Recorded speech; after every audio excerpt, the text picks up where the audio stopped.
I'm Gabriel Lara. I'm Alex Levy, and we're cyber threat analysts. My name's Kevin Lassiter, and I'm the Information Security Officer. My name's Mark Morgenbesser. I'm Nathaniel Q, and we are the Behavioral Analysts. My name is Xiao Li. My role is IT Risk Analyst.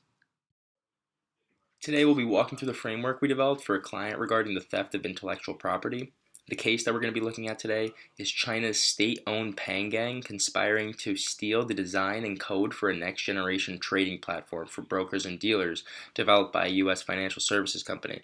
The development manager, who had spent 15 years working for that U.S. company, used his privileged access to steal the sensitive information from Pang Gang. The financial impact of this incident is estimated to be in the billions of dollars, and that does not factor in the consequent loss of competitive advantage for the firm. We work tirelessly to ensure that the frameworks we develop for our clients meet their every need to ensure business continuity and information availability. Taking inspiration from the NIST cybersecurity framework, the threat programs we develop include 5 functions: identify, protect, detect, respond, and recover. These help us secure our organizations from the inside out and prevent them from losing their competitive edge.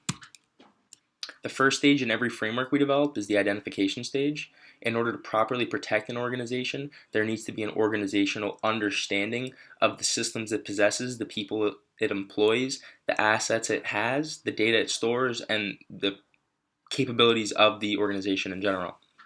By understanding the business's critical functions and its resources, we're able to prioritize security efforts and spending consistent with the risk assessment and business needs. In this case, the trading platform being developed is of utmost importance and requires the most attention, as it provides a competitive edge others are trying to reveal. It should be expected that the platform has been secured and that the security for the platform has been consistently tested over and over to assure that it cannot be penetrated. A risk assessment is also important, as it paints a picture for where an organization's vulnerabilities are in all aspects of operations, from mission to assets to the individuals and employees, something that we highlight as an insider threat policy developer. Understanding the vulnerabilities helps us properly divert the correct resources for lowering that risk. When we sit down with you, we want to develop and implement appropriate safeguards to protect your assets. The protect function of your framework will outline various tools we can use to ensure the delivery of your critical services. Authentication and access control tools set the boundaries of who can access what information, and this is crucial to pinpointing an attacker. Also, creating a tiered system to control what individuals have access to sensitive data is imperative to preventing insider attacks. Implementing a receipt-style system for sensitive information access can also help identify specific threat actors if an attack occurs. For instance, if one specific employee had special access to certain files that were stolen, a receipt would be able to notify a network engineer or a cyber threat analyst of who exactly stole what. Regarding awareness and training, we'd like to establish a culture of insider threat awareness so that employees can help us identify attacks or potential attackers before they are able to do such things. By developing a training program for employees to notice threats and to understand what should and shouldn't be shared, we can help solve threats at the employee level with a great employee culture.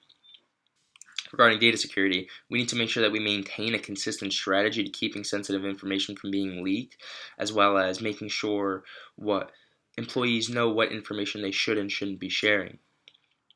We need to make sure that our information is encrypted so that it can't be sent out and read by anybody.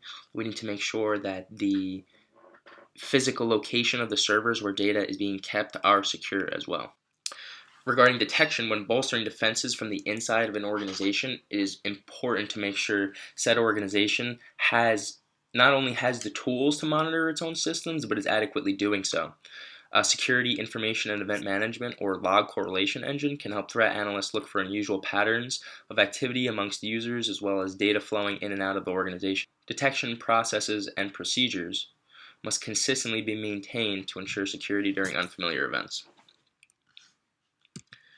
The last 2 functions of our insider threat program are respond and recover. After detecting the threat, it needs to be responded to and recovered from. We're going to develop and implement the appropriate activities that will be performed during these processes. In regards to response, we are focusing on the ability to contain the impact of the event on your organization. By following a developed action plan and having all stakeholders, both internal and external, aware of how to handle security breach situations, response to events should be swift and effective.